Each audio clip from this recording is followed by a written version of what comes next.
royalty. They'll be calling me, calling me. They'll be calling me royalty. Best to give me loyalty, 'cause I'm taking the world, you'll see. They'll be calling me, calling me. They'll be calling me royalty.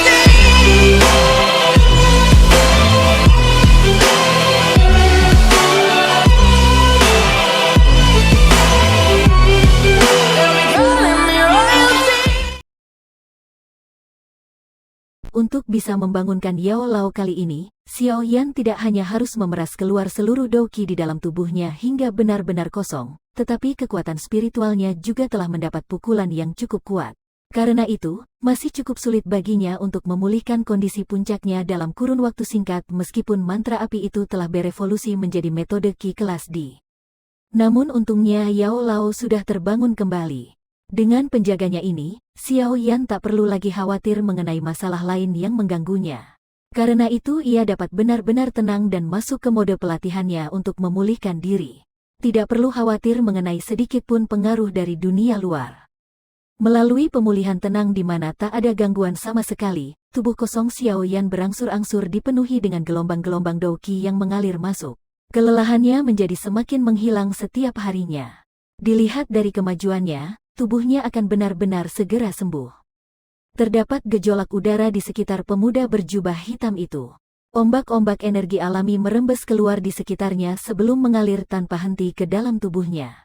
Karena kecepatan energi yang menggelora itu terlalu ganas, ombak energi itu tampak membentuk sebuah pusaran energi di sekitar tubuhnya.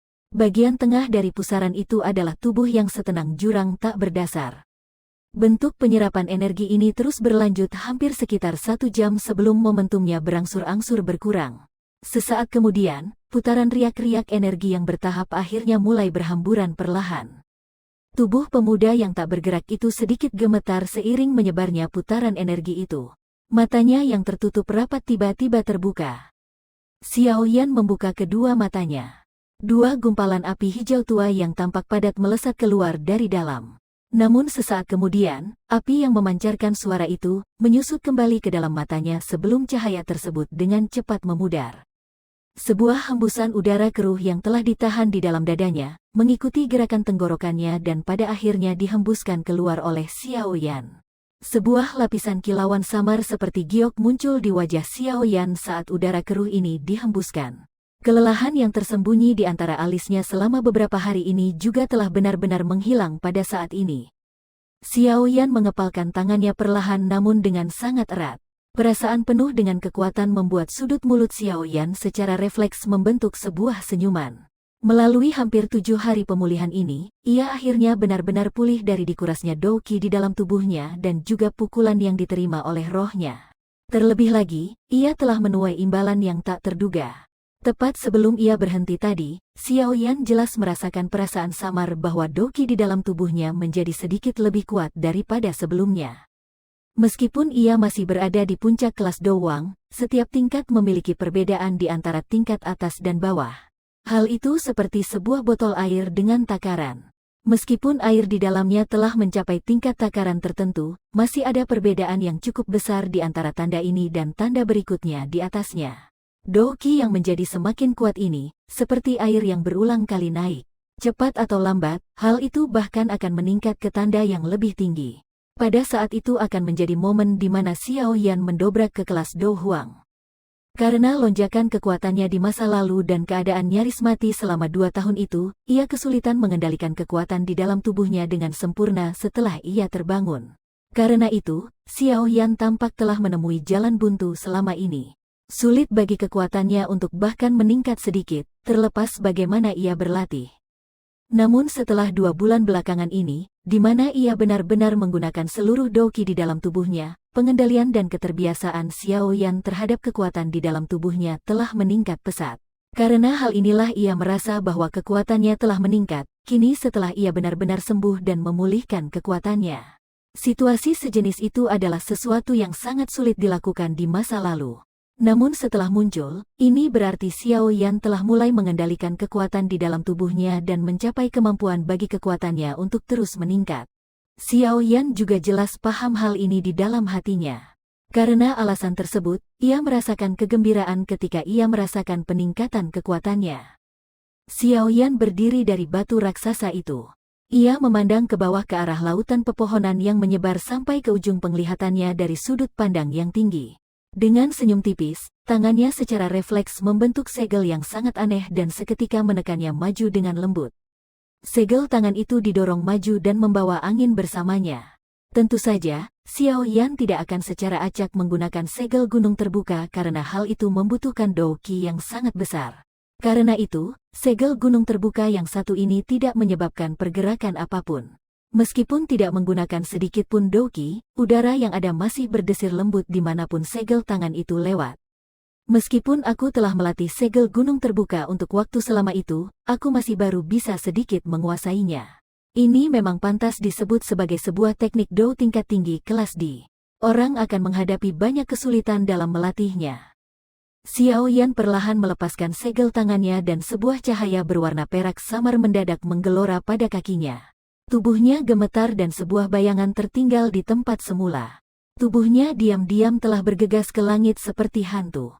Misteri dari gerakan 3000 petir begitu hebat hingga Xiao Yan ternyata bisa berhenti sesaat di langit, bahkan tanpa bantuan sepasang sayap Douqi. Sepasang sayap hijau giok melesat dari punggung Xiao Yan. Ia mengepakkannya dengan lembut dan menstabilkan tubuhnya yang sedang turun. Gerakan 3000 petir saat ini seharusnya sudah mencapai tingkat kedua, tingkat petir sekejap.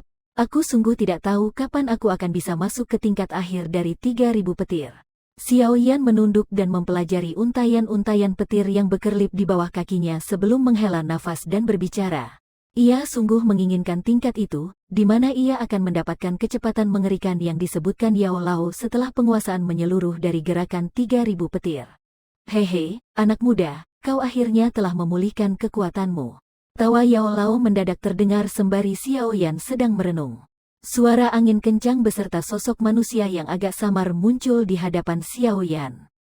Xiao Yan tersenyum dan mengangguk saat ia menghadap Yao Lao yang tersenyum di depannya. Sepertinya, kau tidak hanya telah benar-benar pulih dari cederamu, tetapi kekuatanmu juga telah meningkat. Yao Lao mengangkat alisnya saat ia mengamati cahaya kecil yang tersembunyi di dalam mata hitam gelap Xiao Yan. Saat ini ia telah mengetahui situasi di mana kekuatan Xiao Yan melonjak ketika ia berada di bawah tanah. Karena itu, ia merasa cukup terkejut bahwa Xiao Yan dapat benar-benar mengendalikan kekuatan di dalam tubuhnya dan memungkinkan kekuatannya meningkat sekali lagi dalam kurun waktu yang sesingkat itu. Sudah beberapa bulan sejak aku meninggalkan menara pemurnian Ki Langit Membara. Akankah aku memiliki kemampuan untuk kembali ke Kekaisaran Jiama jika aku masih tidak bisa mengendalikan kekuatanku sendiri? Xiao Yan tersenyum saat ia menjawab. Kekaisaran Jiama, sungguh tidak terduga bahwa dalam sekejap mata, kita telah berada jauh dari kekaisaran itu selama lebih dari 3 tahun. Yao Lao tertawa pelan. Betul. 3 tahun. Xiao Yan tersenyum samar. Dalam 3 tahun waktu pertama, ia telah menerima penghinaan dari Nalan Yanran yang membatalkan pertunangannya. Dalam 3 tahun kedua, ia dikejar oleh sekte Mystic Cloud hingga ia seperti seekor anjing yang kehilangan rumahnya dan dipaksa kabur dari kekaisaran dengan menyedihkan. Namun, ia telah benar-benar membayar penghinaan dari 3 tahun pertama. Yang kedua, mungkin tak akan lama. Kapan kau berencana untuk kembali? Dengan kekuatanmu saat ini, kau sudah memiliki kemampuan untuk menantang sekte Mystic Cloud. Tatapan mata Yao Lao penuh dengan rasa syukur saat ia mengamati pemuda di depannya. Ia merasa ingin terseduh-seduh di dalam hatinya. Ia mengingat pemuda kala itu yang selalu perlu meminjam kekuatannya untuk bercampur dengan petinggi dari Kekaisaran Jiama. Kini, ia benar-benar memiliki kekuatan seseorang yang kuat. 2 jenis api surgawi, sebuah metode. Ki kelas D dan berbagai macam teknik Do mendalam di sisinya. Kekaisaran Jiama tidak bisa lagi mengekangnya. Segera, aku bisa pergi setelah aku menyelesaikan beberapa masalah di tempat ini. Xiao Yan tersenyum saat ia menjawab pelan. Saat ini aku juga punya sebagian kekuatan di dalam daerah pelosok hitam.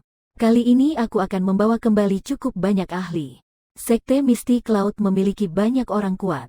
Bahkan sekte itu juga memiliki kemampuan memanggil orang yang kuat di dalam Kekaisaran Jiama.